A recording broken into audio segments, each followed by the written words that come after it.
Bapak Ibu sekalian yang dirahmati Allah, pada kesempatan ini kita belajar bersama, ingin mendapatkan ilmu yang berkah dan bermanfaat.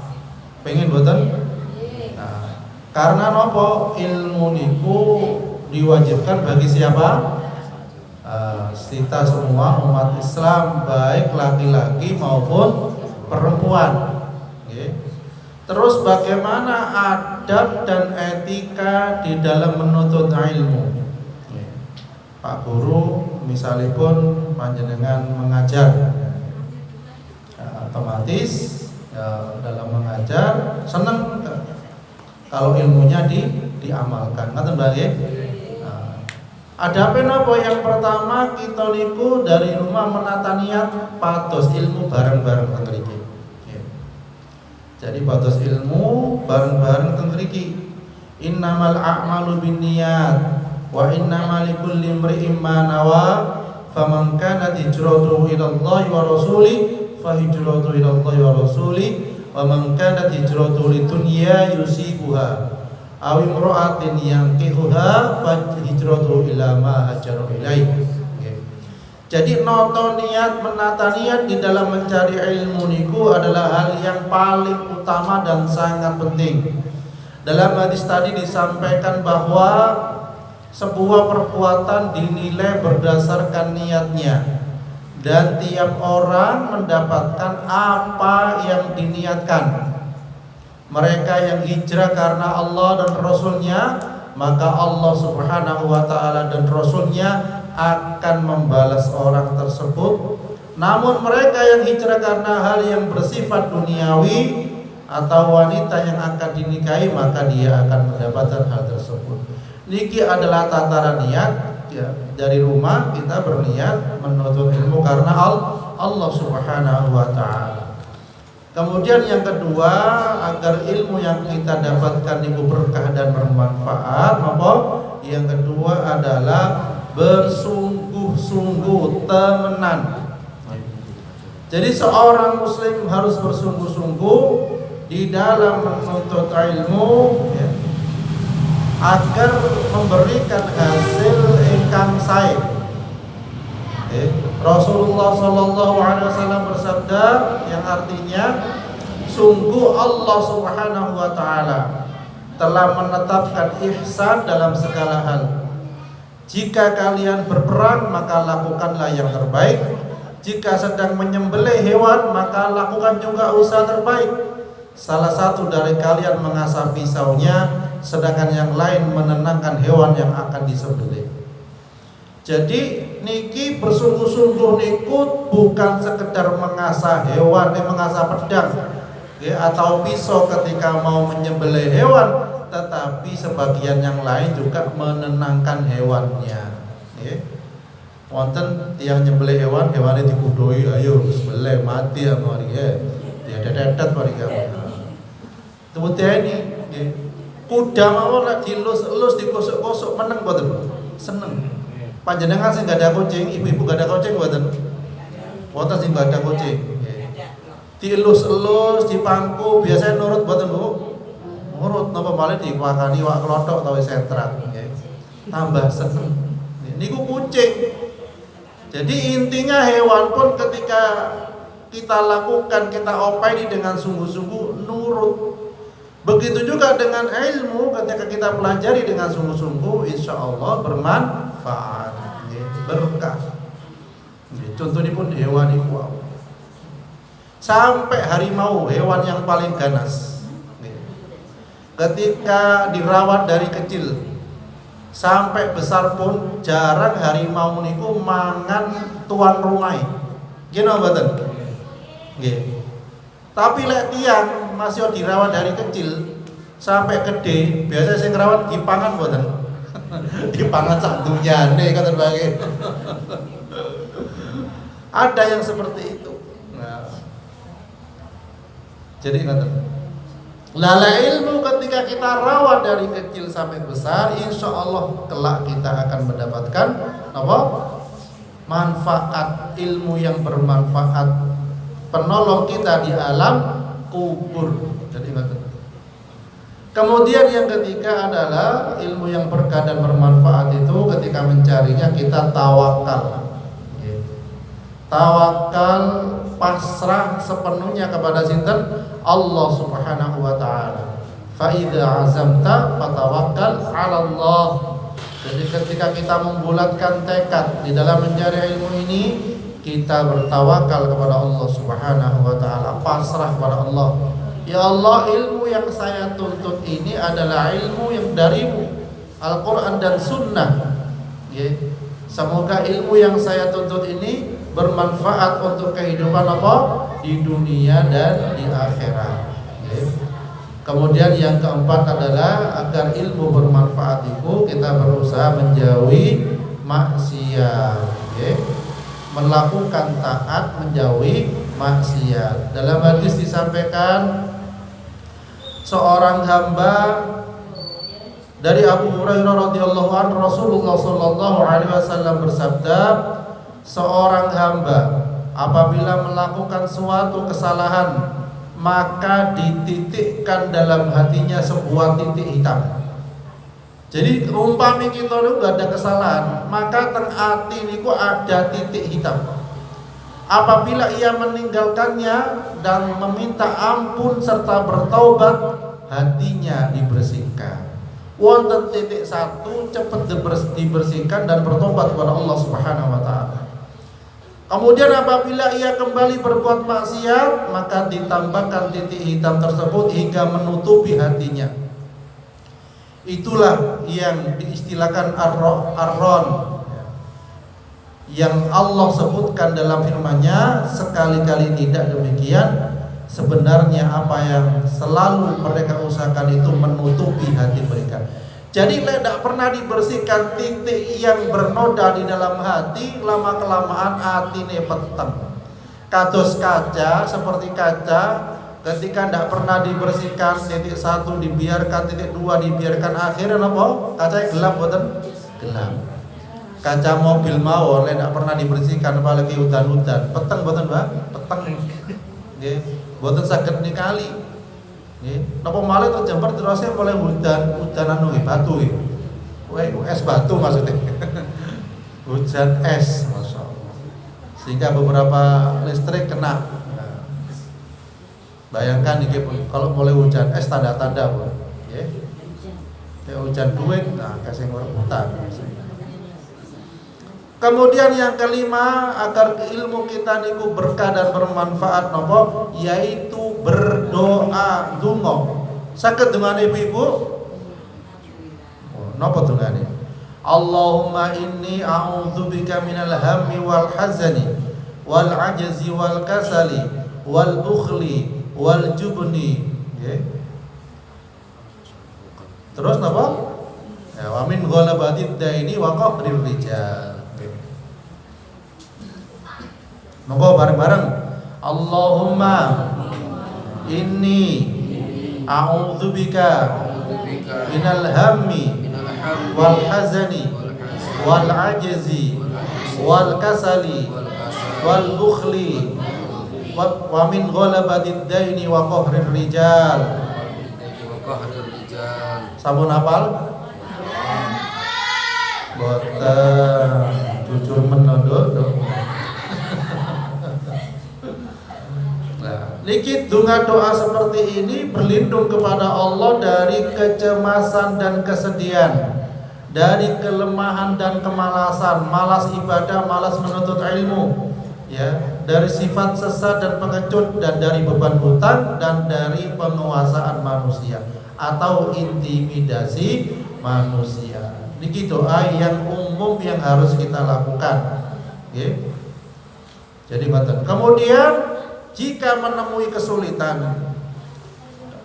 Allah Subhanahu wa taala juga mengajarkan kita, ya, melalui Rasulnya dengan doa apa?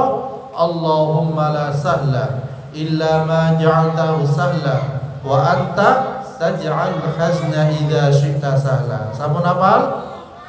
Oh sampun anak-anak, oh sampun. Ibu-ibu sampun hafal nggih? Dereng monggo diwaos bareng-bareng.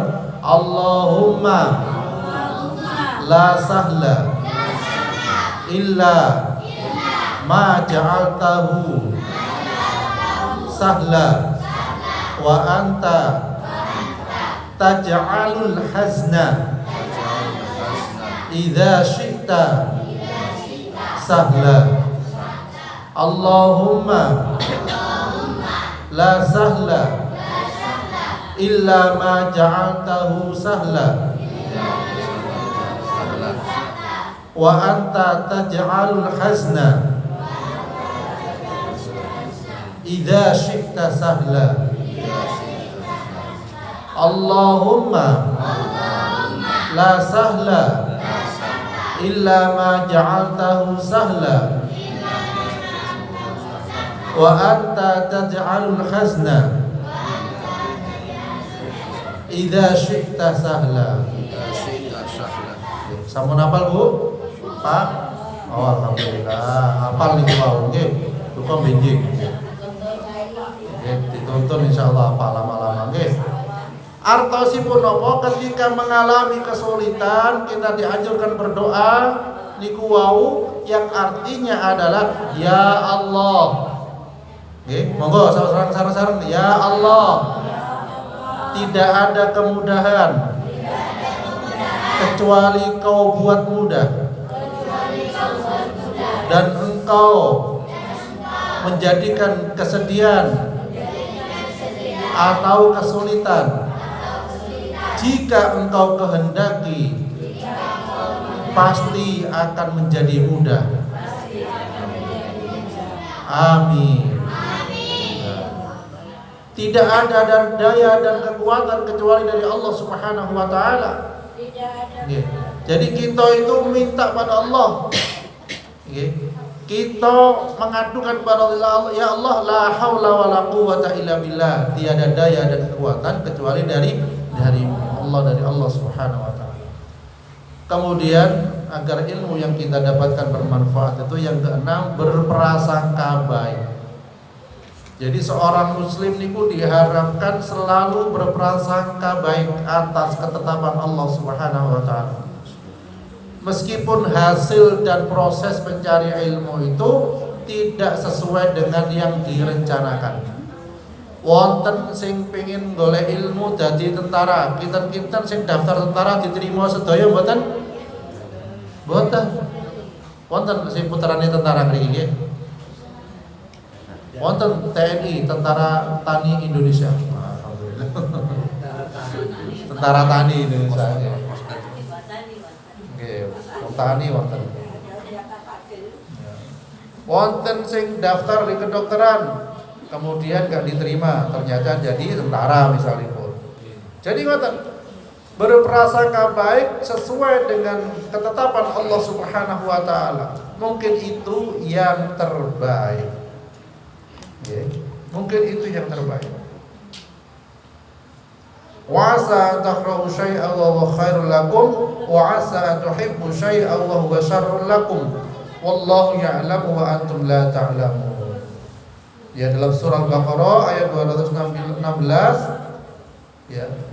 Tetapi boleh jadi kamu tidak menyenangi sesuatu padahal itu baik bagimu, dan boleh jadi kamu menyukai sesuatu padahal itu tidak baik bagimu. Allah mengetahui sedang kamu tidak mengetahui. Jadi wonten Allah berikan pilihan cerdas, wonten Allah berikan pilihan sedang, wonten Allah berikan mereka biasa-biasa saja. Mereka punya kelebihan masing-masing yang kita dianjurkan mencari kelebihannya, bukan kekurangannya. Gimana betul Bu?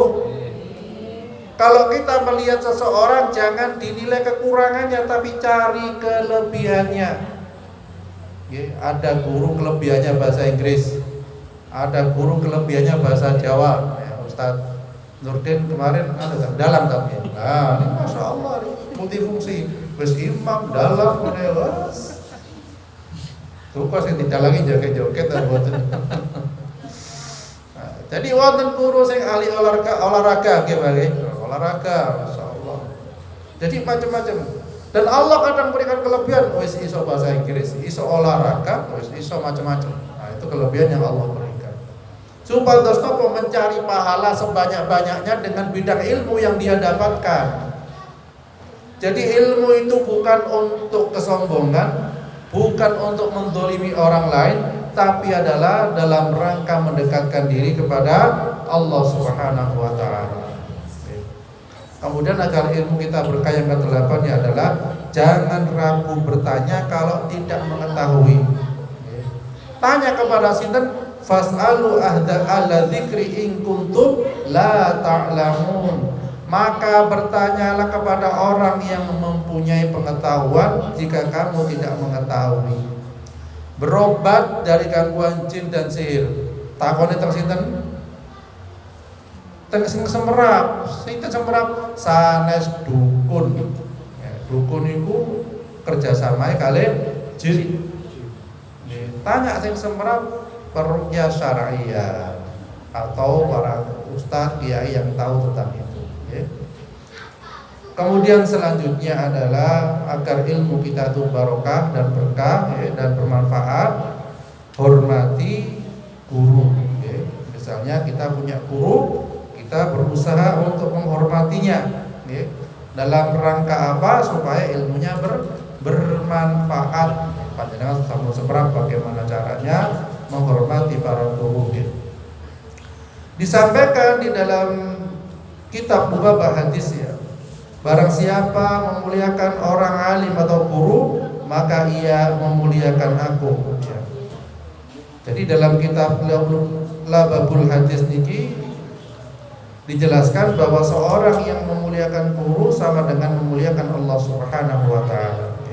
Barang siapa yang memuliakan orang alim atau guru, maka ia memuliakan aku, dan barang siapa memuliakan aku, maka ia memuliakan Allah, dan barang siapa memuliakan Allah, maka tempat kembalinya adalah surga. Kemudian yang ke-10 adalah mengamalkan ilmu yang dimiliki.